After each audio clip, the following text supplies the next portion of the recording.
Bismillahirrahmanirrahim. Assalamualaikum warahmatullahi wabarakatuh. Selamat pagi, salam sejahtera bagi kita semuanya. Om Swastiastu, Namo Buddhaya, salam kebajikan. Yang saya hormati para Menko, para Menteri, Panglima, TNI, Kapolri, dan seluruh kepala staf yang hadir, Ketua dan para anggota KPCPEN, para kepala lembaga, yang saya hormati seluruh kepala daerah, gubernur, bupati dan wali kota yang hadir, para pimpinan redaksi, Bapak Ibu hadirin undangan yang berbahagia. Pertama-tama saya ingin menyampaikan terima kasih kepada Bapak Ibu semuanya dan seluruh jajaran dari tingkat pusat sampai ke tingkat desa yang telah bekerja keras selama 3 tahun dalam menangani pandemi maupun mengatasi ekonomi kita. Sebuah tantangan yang sangat berat, sebuah persoalan yang sangat-sangat berat yang kita hadapi saat itu. Dan tidak ada standarnya, tidak ada pakemnya. Karena memang kita semuanya belum memiliki pengalaman dalam menangani pandemi ini. Kita ingat awal-awal dari WHO disampaikan, saya akan bertanya pada mereka, Presiden nggak usah pakai masker awal-awal, yang pakai masker hanya yang batuk-batuk, yang kena saja.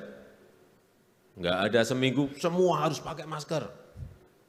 Ternyata mereka bingung, kita juga bingung. Begitu sampai pada puncaknya, semua negara cari yang namanya APD. APD semuanya kita juga cari kemana-mana. Ternyata kita sendiri bisa berproduksi dan dikirim ke negara-negara lain. Kita saking memang posisinya posisi semuanya bingung. Tetapi manajemen makro dan mikro yang kita lakukan betul-betul sangat efektif dan saya melihat semuanya kita ini bekerja, karena tertekan oleh persoalan, tertekan oleh masalah, semuanya bekerja. Itu yang tidak saya lihat sebelum-sebelumnya. Jadi ini sebagai pengaman, ternyata kalau kita pengen semua kita ini bekerja, memang harus ditekan dulu. Ditekan oleh persoalan, ditekan oleh problem, ditekan oleh tantangan. Pada saat memutuskan lockdown atau enggak lockdown, rapat menteri 80%, Pak, lockdown, karena semua negara memang melakukan itu. Enggak dari DPR, enggak dari partai, semuanya.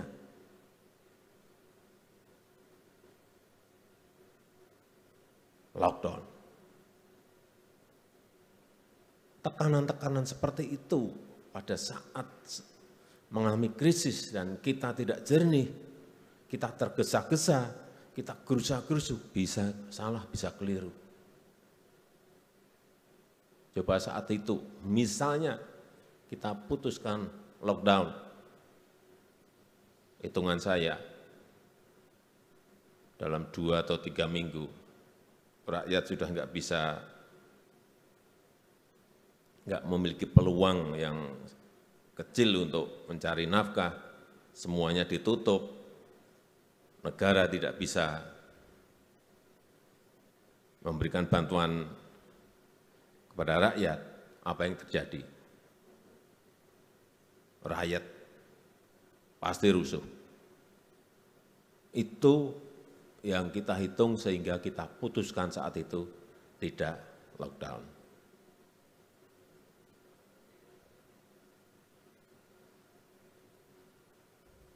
saya semedi 3 hari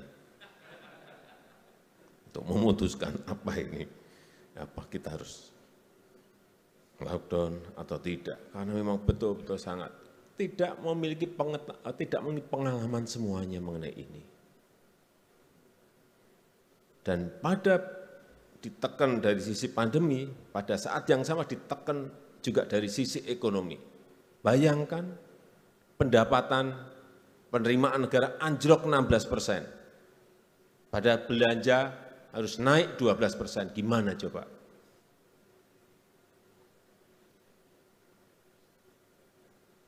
Kesulitan-kesulitan seperti inilah yang memberikan pengalaman besar kepada kita semuanya, kepada gubernur, bupati, wali kota, TNI, dan Polri yang urusan pertahanan keamanan, urusan ketertiban masyarakat, semuanya ngurusi gimana rakyat bisa disuntik dan mau disuntik vaksin. Dan jumlah yang kita suntikkan sampai saat ini sudah 448 juta suntikan. Bapak Ibu bisa membayangkan gimana satu persatu 448 suntikan itu kita berikan pada masyarakat. Bukan persoalan yang gampang. Dan geografis kita juga tidak mudah. Ada gunung, ada laut, ada sungai yang harus semuanya dilalui untuk mencapai yang namanya rakyat bisa disuntik. Rakyat mau disuntik. Artinya apa? Itu pekerjaan yang memerlukan sinergitas yang sangat baik. Dan itu semuanya bisa kita lakukan.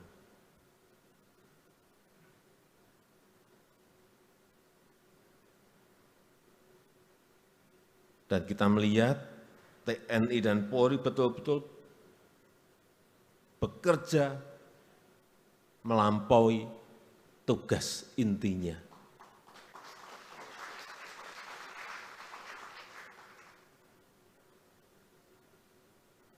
Ke kampung-kampung ngajakin rakyat untuk mau divaksin.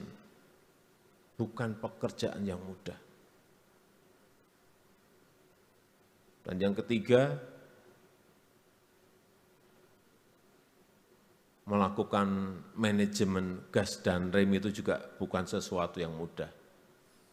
Begitu hitungan salah sedikit, ekonomi akan jatuh. Tetapi begitu gasnya terlalu kencang juga, pandeminya juga bisa naik. Itulah yang kita lakukan, menjaga keseimbangan antara kesehatan dan ekonomi yang semuanya menekan manajemen negara. Tidak mudah. Dan yang keempat, kita harus melakukan keputusan dan cepat bertindak. Ini yang juga tidak mudah. Kecepatan bertindak sesuai dengan data-data lapangan yang ada. Tidak mudah. Karena data kita ini juga pada saat ketahuan semuanya, pada saat pandemi kelihatan semua, data kita ini enggak siap. Data di sini sama di sini beda, kementerian ini dengan kementerian ini beda. Tetapi yang paling sangat mendukung adalah partisipasi masyarakat yang begitu sangat besar dalam menangani pandemi dan ekonomi kita. Partisipasi inilah yang harus kita apresiasi, kita hargai karena semua memberikan dukungan, dunia usaha, masyarakat di bawah, semuanya bergerak semuanya. Oleh sebab itu, setelah